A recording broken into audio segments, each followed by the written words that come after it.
Só em pensamento eu contemplo teu poder, vejo as tuas maravilhas, vejo um lindo entardecer. Me pergunto assim calado, o que fiz pra merecer esse amor tão declarado, esse dom que vem de Deus.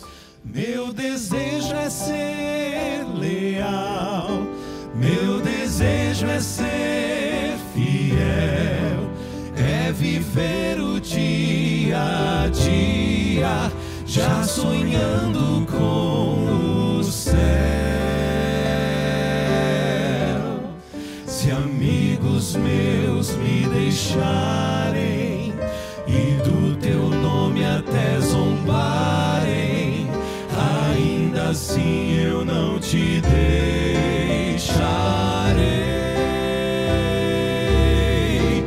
E como fez Jacó, eu não te deixarei, se não me abençoares,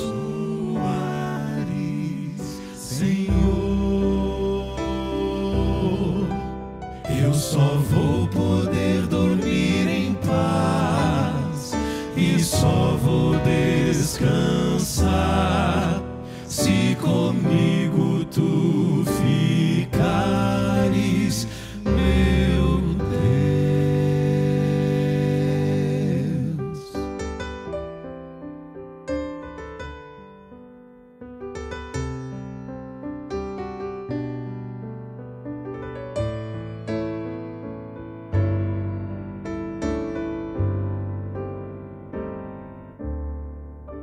Só o brilho dos teus olhos é capaz de devolver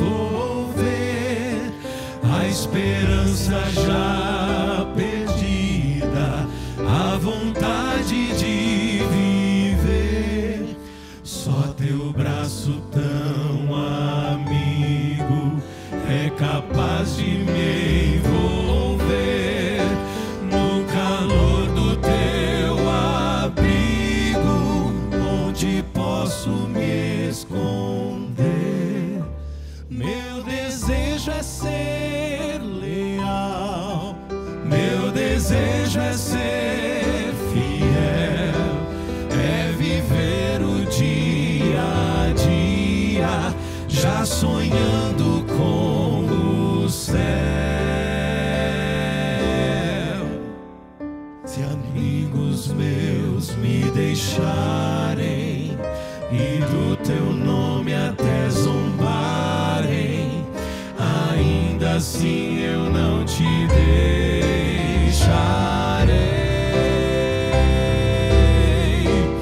E como fez Jacó, eu não te deixarei, se não me abençoares,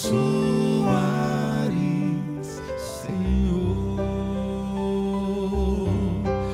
Eu só vou poder dormir em paz e só vou descansar se comigo tu ficares, meu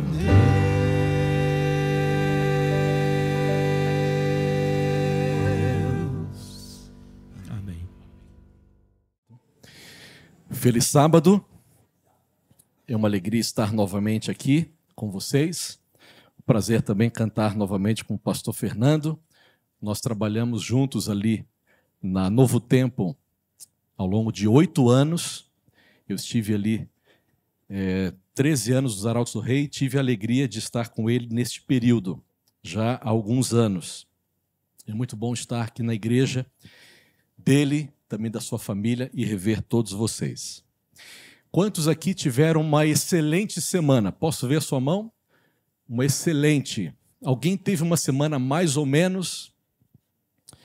Isso, sempre temos aí algumas mãos levantadas. Eu tive uma semana excelente, tirando um fato aí ruim que aconteceu ontem. Eu estava voltando para casa após buscar a esposa na escola e também o meu filho. Minha esposa leciona ali na Escola Adventista de Tatuí. E aí estávamos quase chegando em casa, nós atropelamos um passarinho. Mas foi muito feio, meu filho chegou até a chorar dentro do carro. Então foi um momento assim muito ruim. E falando isso para vocês, já quero fazer um gancho aqui.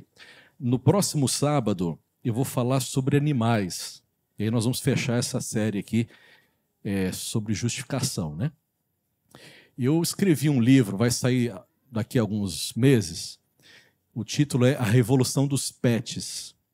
Hoje nós vivemos aí um fenômeno, né, da humanização dos animais. Quem tem pet em casa aí? Isso, eu tenho 2 gatas, Fini e Nina. Quando eu volto para casa, minha esposa fala, o papai chegou. Fala para elas, né? E eu falo, papai não, tutor, né? Gosto dos meus bichinhos, mas neste livro nós vamos tratar sobre os extremos, né? A desvalorização dos animais e a supervalorização também dos bichos. Às vezes, até muito mais do que os próprios seres humanos. Esse é um assunto delicado. O último capítulo fala sobre a salvação dos animais.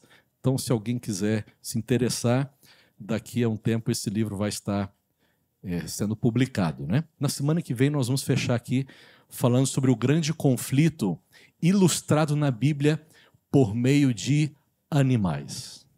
Aí a gente fecha aqui a nossa série.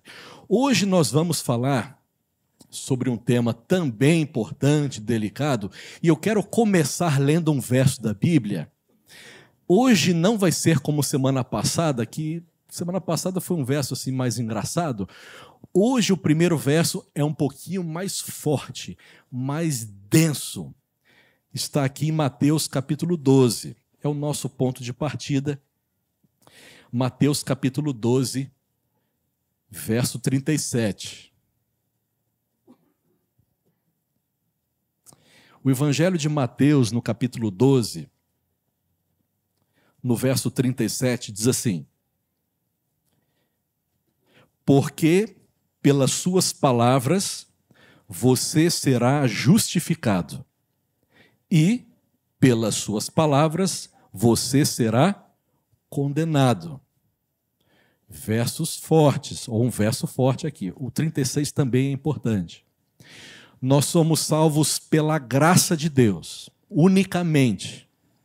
Estaremos lá no céu, passando a eternidade com Jesus, pela misericórdia dele.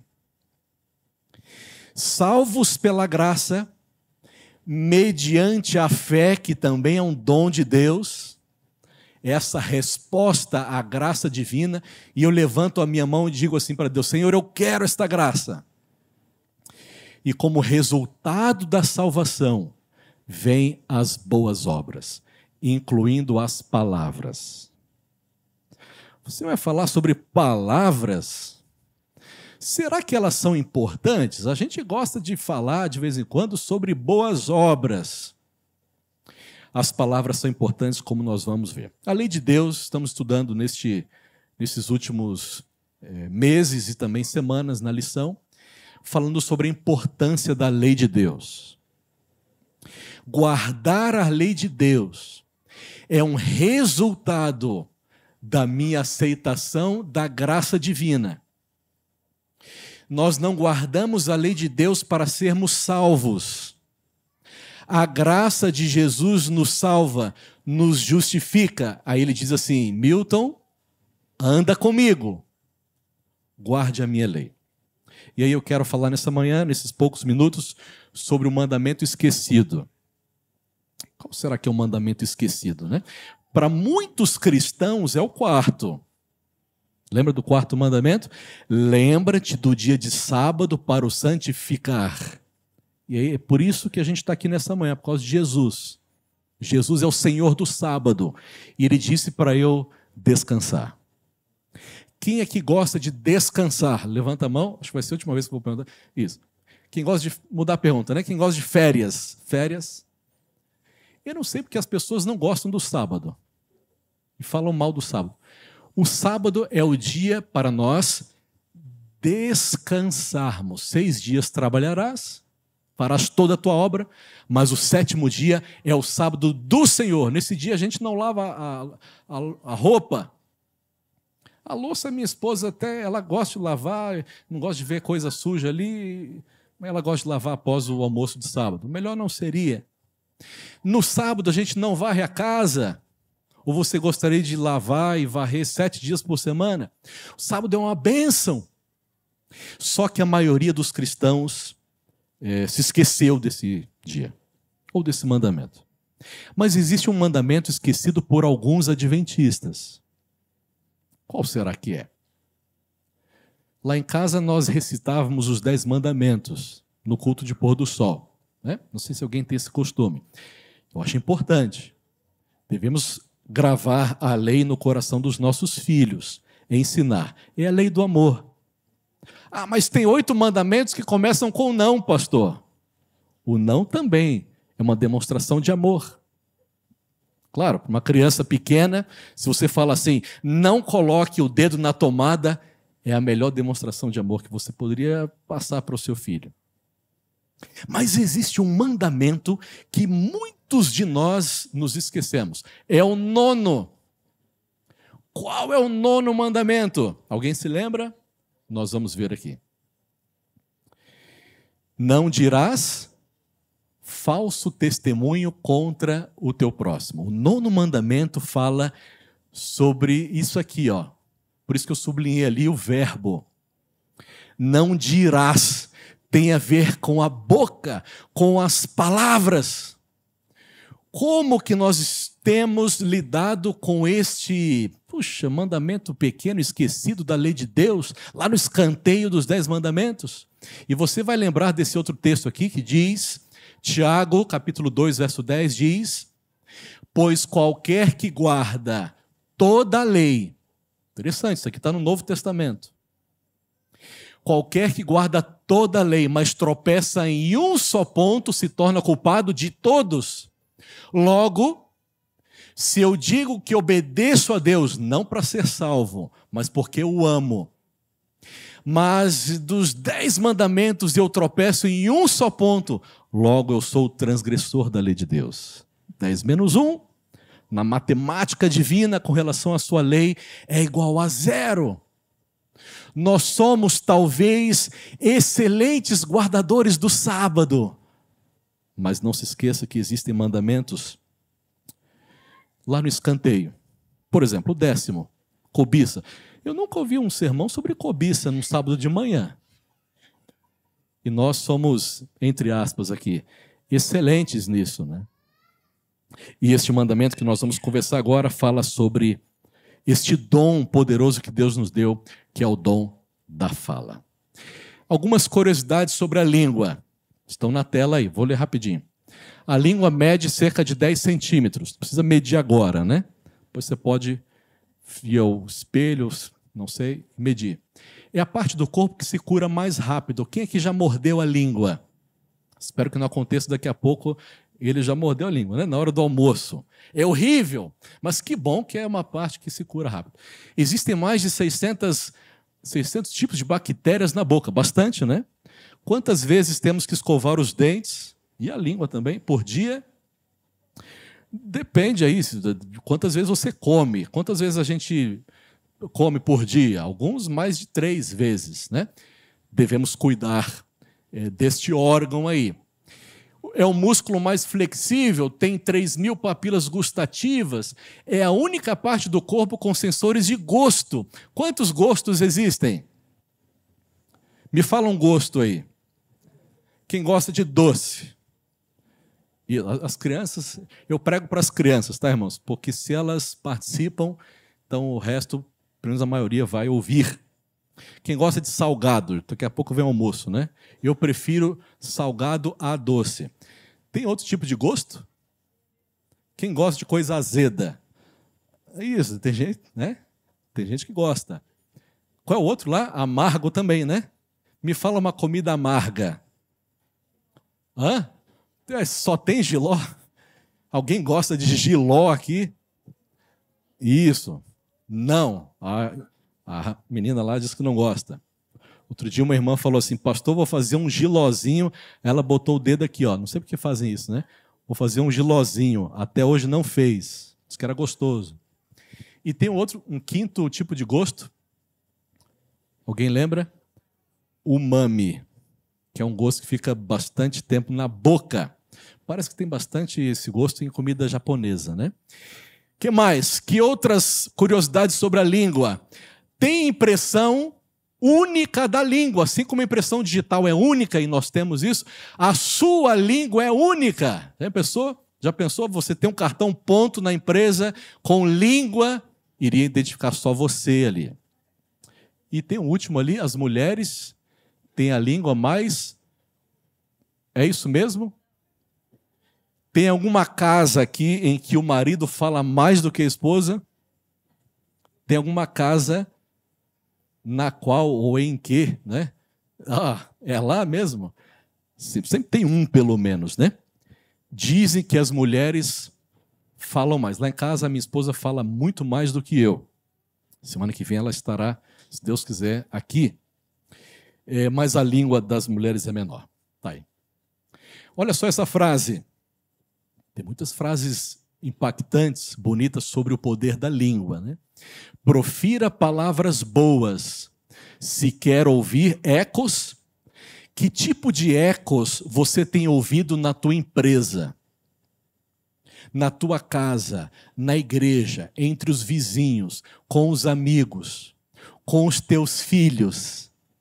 Você está ouvindo ecos bons das palavras que você profere? Nossas palavras, uma outra metáfora aí sobre o poder da língua, as palavras são sementes que plantamos na vida dos outros.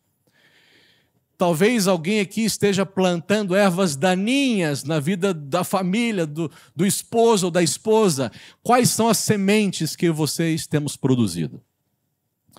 É redundante dizer, você sabe muito bem, que as palavras têm um poder gigantesco. Mas a gente quase não fala disso, né?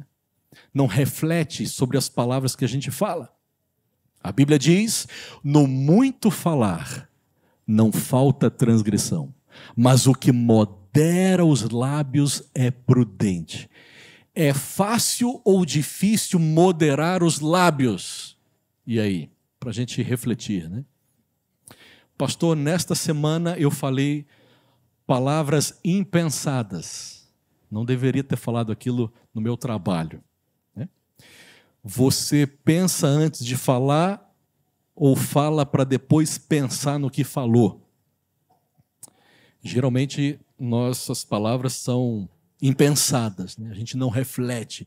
Talvez você disse algo que não deveria em uma reunião importante, talvez numa reunião da igreja, talvez num encontro da sua família. Precisamos pedir para Deus moderar os nossos lábios e as nossas palavras. O que mais? O que a Bíblia diz sobre o poder das palavras?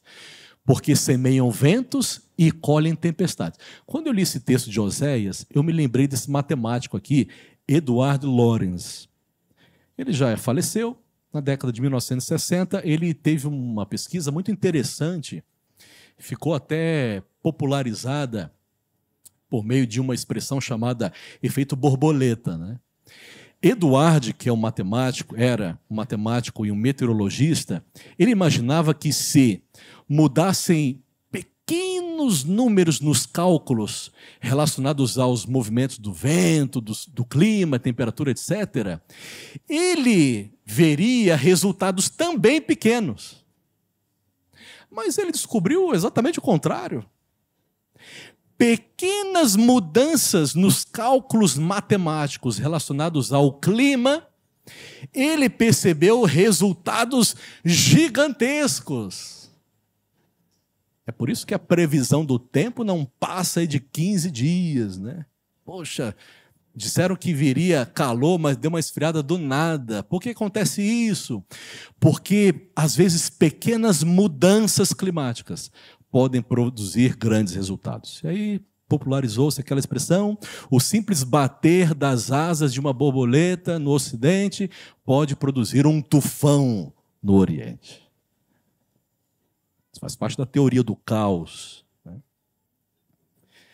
Será que você já experimentou o efeito borboleta na tua família por causa de ventos, palavras que você falou? E aí colheu tempestades, né? Eu fiz esse sermão para uma pessoa, chamada Milton Andrade. E eu sei que você também precisa. E agora nós vamos ver, nessa segunda parte, outras dicas que a Bíblia nos traz. A Bíblia fala muito sobre a boca. Aliás, o grande problema do povo de Israel estava nessa região aqui, ó. Comida e palavras. O que a Bíblia fala sobre palavras? Tiago, irmão de Jesus por parte de José, né? Maria só teve Jesus. Lembra na cruz? Jesus olhou para João e falou assim: João, aí está tua mãe. João não era irmão de Jesus. Jesus poderia ter falado: Maria, vai lá com os teus filhos, os meus irmãos. Não. José teve filhos e filhas. E esse Tiago, que falou muito sobre a língua, que é uma epístola lindíssima, disse algumas coisas. Por exemplo, vou ler aqui na tela que está melhor. Ora, se pomos freio na boca dos cavalos para nos obedecerem, também lhes dirigimos o corpo inteiro. Observai, igualmente, os navios que, sendo tão grandes e batidos de rijos ventos, por um pequeniníssimo leme são dirigidos para onde queira o impulso do timoneiro. As palavras têm o poder de dirigir, e Tiago usa as metáforas do freio do leme. O freio é pequeno em relação ao cavalo, mas o freio dirige aquele animal. O leme é pequeno em relação ao navio, mas tem o poder de dirigi-lo. Nossas palavras têm nos levado para onde? É uma boa reflexão. E mais, Tiago fala, uma outra metáfora, as palavras têm o poder de destruir. E as metáforas são fogo animal. Ele escreveu assim: assim também a língua, pequeno órgão, se gaba de grandes coisas. Vede como uma fagulha põe em brasas tão grande selva. Ora, a língua é fogo, é mal incontínuo, carregado de veneno mortífero. E ali está a foto da Boate Kiss. Eu lembro que nós fizemos uma caravana em Santa Maria, pouco tempo depois daquela tragédia que aconteceu em 27 de janeiro de 2013. Lembra? Sábado à noite, boate lotada, os jovens estavam lá cantando, dançando, bebendo, e um grupo musical, juntamente com sua música, colocou artifícios pirotécnicos dentro de um lugar fechado, isolamento acústico, espuma. Uma fagulha daqueles fogos caiu na espuma e provocou aquela tragédia. Qual foi a causa mortes daqueles jovens? Que causou a morte? A maioria não morreu carbonizado, né? A causa da morte da maioria foi por asfixia. Só tinha uma saída, uma entrada. Muitos correram ao banheiro achando que era ali uma saída de emergência. Eles morreram por causa da fumaça. As palavras são como fagulhas. E isso produz fumaça. Talvez tenha fumaça no seu casamento por causa de palavras ditas ou não ditas. Volto a dizer, talvez no seu trabalho, palavras impensadas. As palavras têm o poder de destruir. Estou falando para alguém que teve um casamento destruído por causa de palavras. Talvez pessoas magoadas com a igreja por causa de palavras. Tem uma pessoa na minha família da minha esposa, que nunca mais pisou na igreja, em qualquer igreja, por causa de palavras. Era um menino diferente, cresceu não comendo nada vegetal, só comida animal. E ele gostava de ir para a igreja de pijama. E aí, um dia lá, estava na igreja de pijama, uma pessoa falou assim, isso não é roupa de igreja. Vai para casa. Ele foi para casa e nunca mais pisou numa igreja. Ah, pastor, mas a gente tem que falar a verdade. Mas, por favor, pense muito antes de falar. Precisamos falar a verdade com amor, porque as palavras têm o poder de destruir. A fé, inclusive. Mas palavras têm coisas boas também, né? Tem o poder de dar prazer. O texto diz, acaso pode a fonte jorrar do mesmo lugar o que é doce e o que é amargoso? Acaso, meus irmãos, pode a figueira produzir azeitonas ou a videira figos? Tampouco fonte de água salgada pode dar água doce. Nossa boca deve ser uma fonte de prazer, de bênçãos, de alegria, de esperança, de amor. Quando a gente volta para casa depois do trabalho, deve sair da nossa boca louvor, bênçãos para nossa casa. Você é essa pessoa aí? E agora, para nós terminarmos, eu quero apresentar aqui 3 doenças da língua. Será que o pastor vai falar de afta? Não. Tem doenças piores. Primeira, o que está escrito ali? O mandamento diz, não dirás falso testemunho.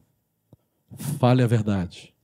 E eu me lembrei de uma história, está na tela aí, uma parte da história, não é? Alguns jovens muito inteligentes estavam no último semestre da faculdade de medicina, excelentes alunos. E chegou ali a véspera da prova final. Eles pensaram, nós somos muito bons, não precisamos nem estudar, e fizeram uma festa. Bebida, chamaram os amigos, e domingo passaram o dia na festa. Quando chegou a segunda-feira, dia da prova final, dia do exame, eles perderam a hora. Estavam juntos ali na casa e tal, acordaram, saíram correndo para a universidade, chegaram muito atrasados, procuraram o professor e disseram assim, professor, aconteceu um problema, professor. O professor olhou e o que aconteceu? Nós estávamos vindo para cá e aí um pneu do carro estourou. Estávamos juntos. O pneu estourou. O professor, muito bondoso, falou assim, tá bom, vocês são excelentes alunos, vamos fazer o seguinte, amanhã vocês vão fazer a prova final. Cheguem cedo. Eles voltaram para casa, passaram o dia estudando, descansaram, colocaram o despertador na terça-feira, acordaram cedo, foram à universidade, beleza. Chegaram lá, o professor estava sorridente, entregou a prova para eles, distribuiu-os em cada sala, maravilha. Quando eles olharam para a prova, eles ficaram muito felizes. Tinha só 2 folhas. A primeira pergunta, dissertativa, escreveram ali a página inteira. Quando viraram a folha, mais uma pergunta, que bênção! Prova final, medicina. E a pergunta dizia assim, qual dos pneus estourou? Obviamente, foram 4 respostas diferentes. Reprovados. Por quê? Porque a mentira tem perna curta.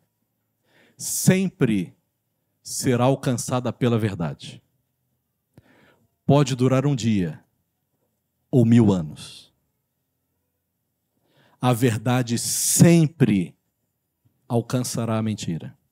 Minha mãe, desde pequeno, ela olhava para mim e falava assim, Milton, e eu não sei porque ela fazia isso, ela falava mordendo os dentes assim, Milton, fale sempre. Tem alguma mãe que faz isso ainda? Milton, olha lá ele, eu estou de olho nele, ele está levantando bastante a mão. Fale sempre a verdade. Nunca pegue nada que não seja seu. Minha mãe falava isso, brava. Essas são as mães raiz, ou raízes, não? Mãe raiz. Fale a verdade. Por quê? Olha só o que a Bíblia diz.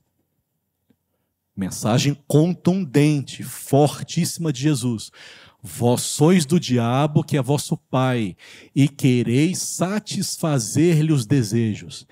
Ele foi homicida desde o princípio e jamais se firmou na verdade, porque nele não há verdade. Quando ele profere mentira, fala do que lhe é próprio, porque é mentiroso e pai da... Quem mente segue o pai da mentira. Logo, quem mente é um mini-diabo. Você percebeu que Satanás quebrou 2 mandamentos no céu? Me fala aí quais são eles. Ele questionou a lei de Deus, né? Satanás não gosta da lei de Deus. O cristianismo hoje não gosta da lei de Deus.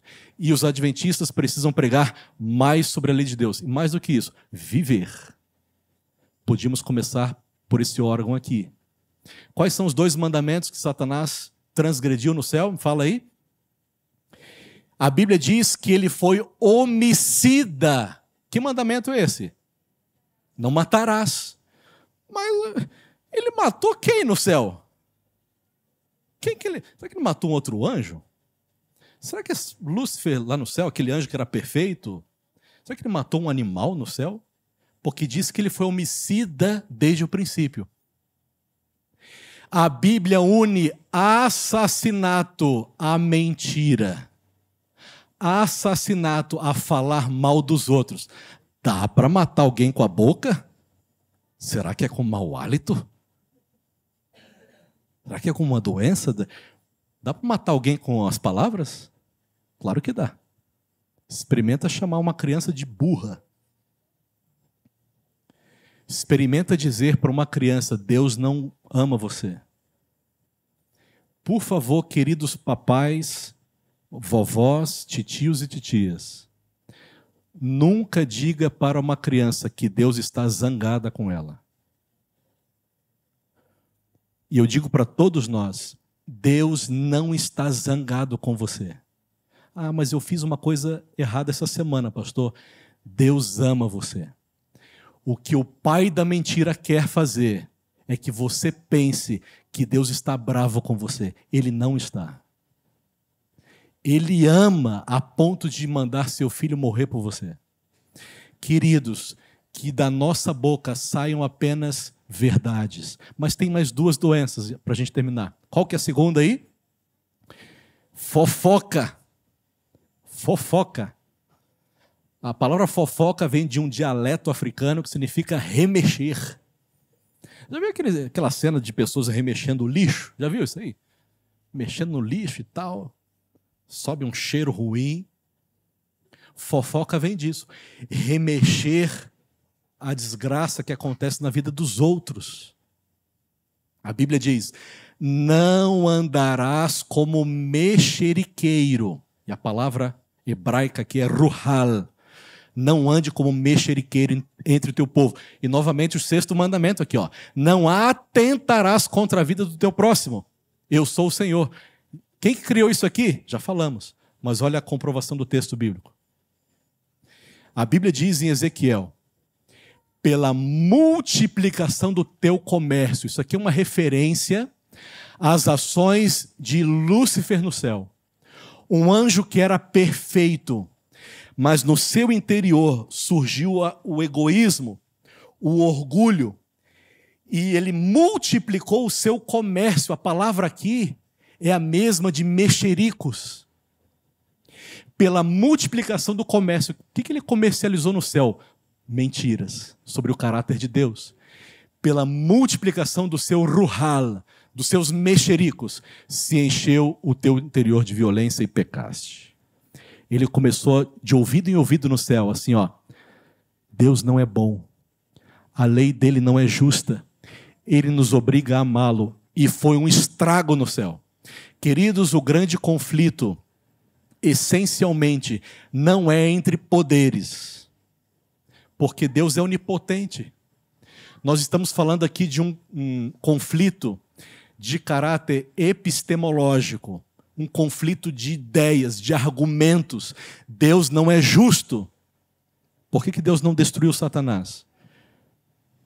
Ainda. porque o caráter de ambos precisa ser explicitado. O caráter do inimigo de Deus é o caráter de mentiras. Estou falando para alguém que vive uma vida de mentiras. Não importa se é um adventista há 50 anos.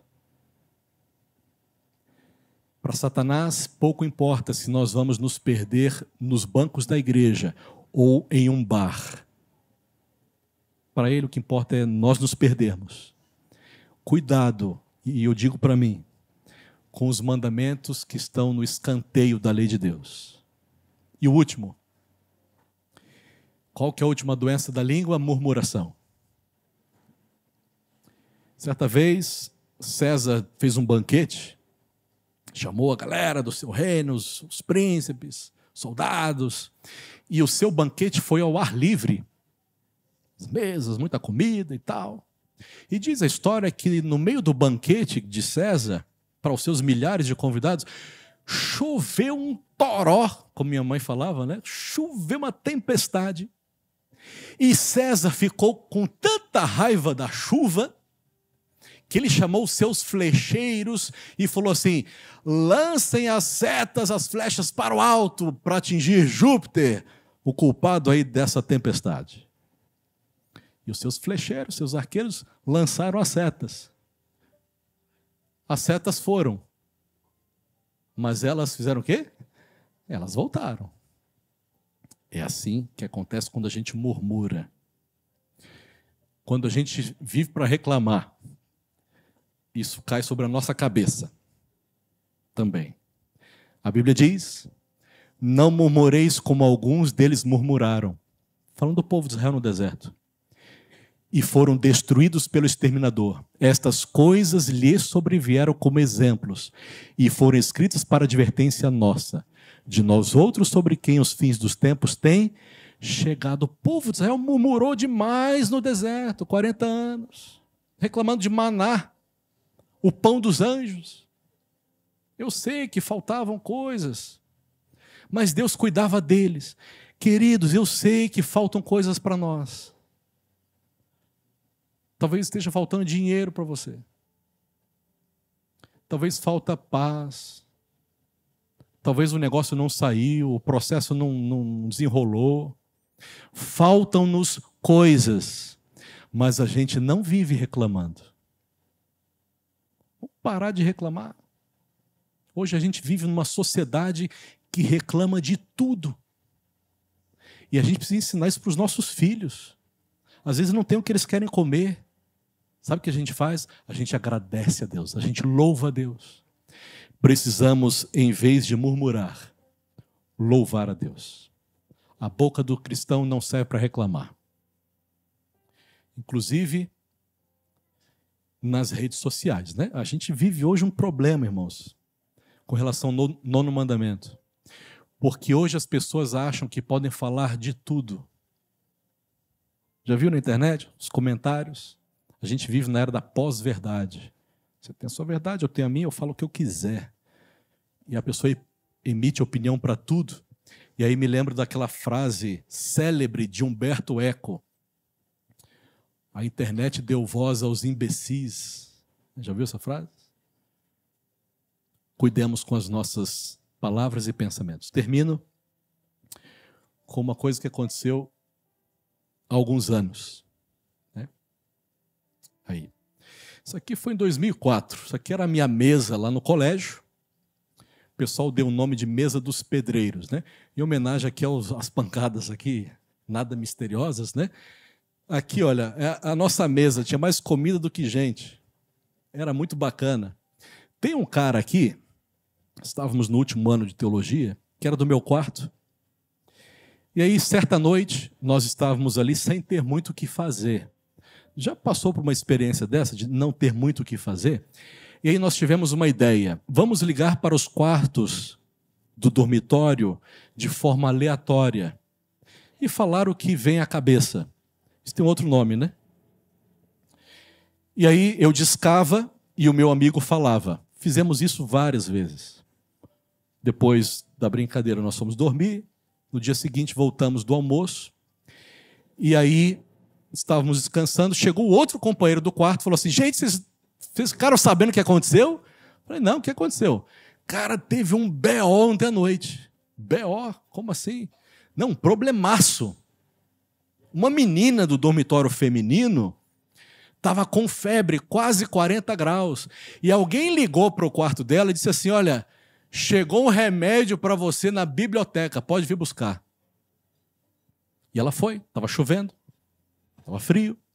Chegou à biblioteca, obviamente não tinha remédio, coisa nenhuma. Voltou para o quarto, pegou chuva, foi parar no hospital a noite inteira.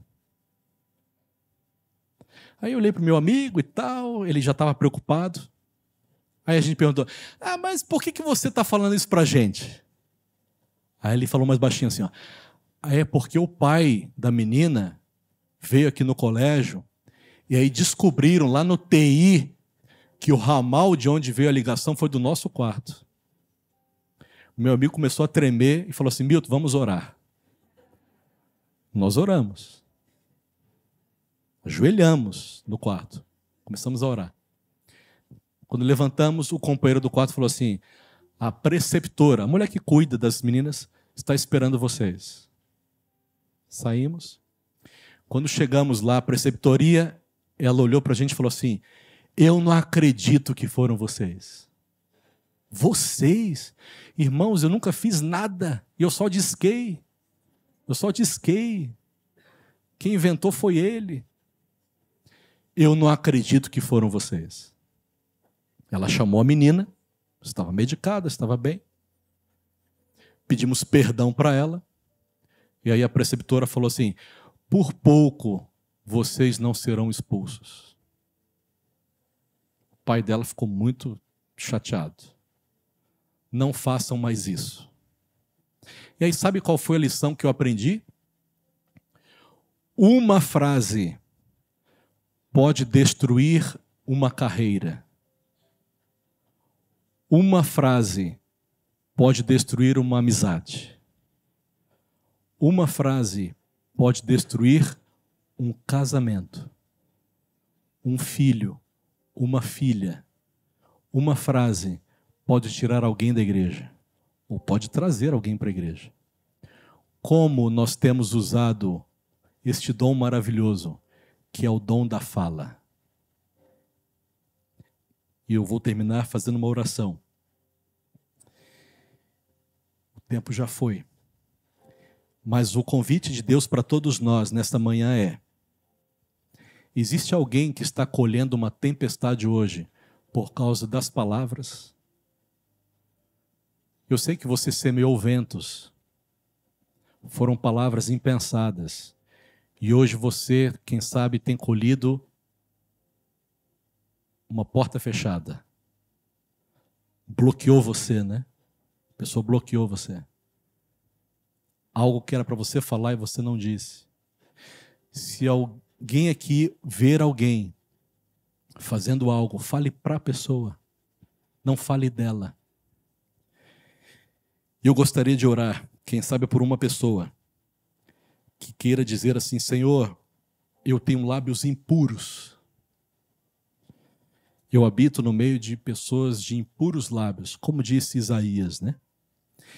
Mas eu vim nesta manhã aqui para ser justificado. Eu preciso do perdão de Deus. Não era para eu ter falado. Será que Deus pode zerar o meu cronômetro hoje? Será que Deus pode tocar os meus lábios com a brasa viva e purificar a minha boca? Tem alguém que gostaria de falar para Jesus: me ajuda, Jesus? Posso ver você em pé? Eu preciso ter os lábios perdoados nesta manhã.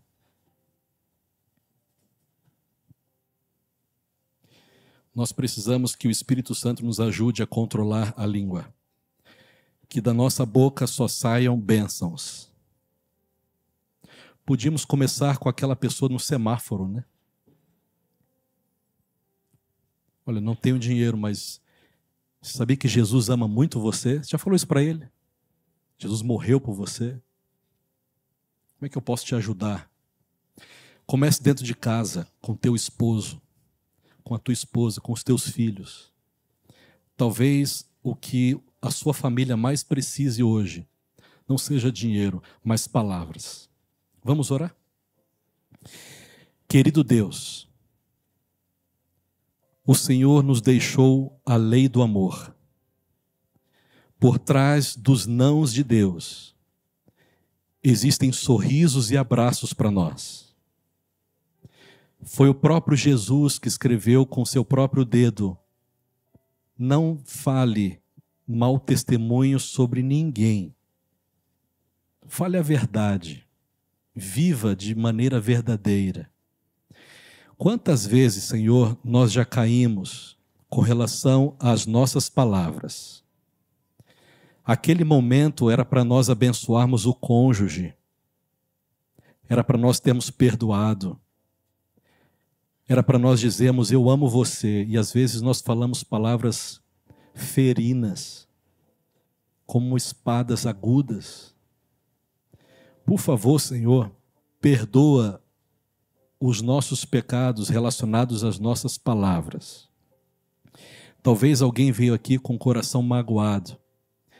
E essa mágoa foi acentuada hoje, porque disse palavras erradas há muito tempo. Nós não queremos sair da igreja hoje sem o teu perdão, sem a paz. O que a gente mais precisa agora é paz.